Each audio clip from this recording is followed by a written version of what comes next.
শ্রী চৈতন্য মহাপ্রভু এই 8টি শ্লোক কেবল দিয়ে গেছেন। তাহলে বুঝতে পারছো এর গুরুত্বটা কিরকম।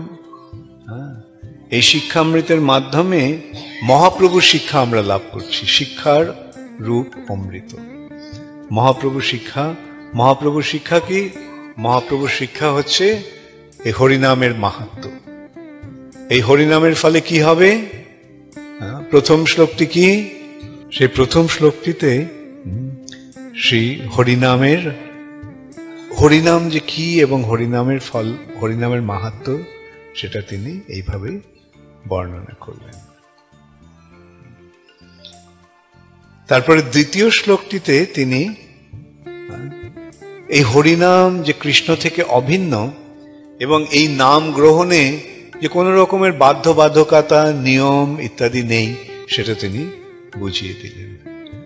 নাম নাম অকারী বহুধা, নিজ সর্বশক্তি তত্রার্পিত। তত্রার্পিত মানে এটা দুটি শব্দের সন্ধি। কোন কোন দুটি শব্দ? তত্র আর অর্পিত। তত্র মানে সেখানে, আর অর্পিত মানে ভেরি গুড, অর্পণ করা হয়েছে। সেই নামের মধ্যে নিজ সর্বশক্তি, ভগবান তার সমস্ত শক্তি এই নামের মধ্যে অর্পণ করেছে। নিজ সর্বশক্তি তত্রার্পিত নিয়মিত স্মরণে না কালা। এই নাম স্মরণ করার ব্যাপারে কোনো নিয়ম নেই।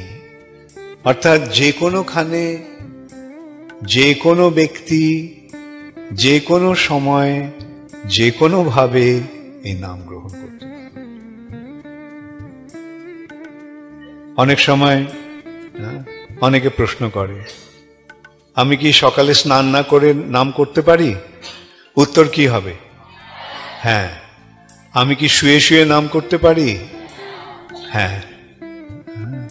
এই সম্বন্ধে মহাপ্রভু একটা খুব সুন্দর দৃষ্টান্ত দিয়েছেন। তিনি এক সময় বাহ্যকৃত্য করে বেরিয়ে এসেছেন। সকলে দেখলো যে তিনি দাঁত দিয়ে জিহ্বাটাকে কামড়ে রেখেছেন এইভাবে। সকলে জিজ্ঞাসা করল, মহাপ্রভু আপনি কেন এইভাবে জিহ্বাটিকে দংশন করে রেখেছেন? মহাপ্রভু দেখো, আমি একটা নোংরা জায়গায় ছিলাম, আমার জিহ্বাটা সেখানেও হরিনাম করছে, তো এই জিহ্বাটাকে সংবরণ করার জন্য আমি এভাবে কামড়ে রেখেছি, যাতে এইখানে নাম উচ্চারণ না করতে পারে। ভগবানের নাম এই অপবিত্র স্থানে উচ্চারণটা ঠিক নয়। সেখানে একটা বাচ্চা ছেলে ছিল, তার নাম গোপাল। মহাপ্রভুকে বললেন, যদি কোনো অপবিত্র স্থানে মৃত্যু আসে তখন কি সেখানে নাম করব? মহাপ্রভু বললেন, এই গোপালের কাছে আমি একটা মস্ত বড় শিক্ষা লাভ করব। এই হরিনাম যেখানে সেখানে, খাইতে শুইতে যথা তথা নাম লয়। এই নাম সর্বত্রই আমরা করতে পারি। এই নামের কোনো বিধি নিষেধ নেই। তত্রার্পিত নিয়মিত স্মরণে ন কালা। কিন্তু এতাদৃশী তব কৃপা, হে ভগবান তোমার কৃপায় এমন, তোমার এমনই তোমার কৃপা, কিন্তু আমার সেই নামের প্রতি অনুরাগ জন্মালো না। এতাদৃশী তব কৃপা ভগবান মমাপি দুর্দৈবম ঈদৃশম ইহা জনি নানুরাগ। আমারই এমনই দুর্দৈব, আমারই এমনই দুর্ভাগ্য যে আমি এই নামের প্রতি আমার কোনো অনুরাগ এলো না। এইভাবে চৈতন্য মহাপ্রভু আমাদের হয়ে আক্ষেপ করছেন। মানে এইভাবে আমাদের আক্ষেপ করা উচিত যে ভগবান এইভাবে আমাদের কৃপা করলেন, অথচ সেই নামের প্রতি আমাদের অনুরাগ জন্মালো না।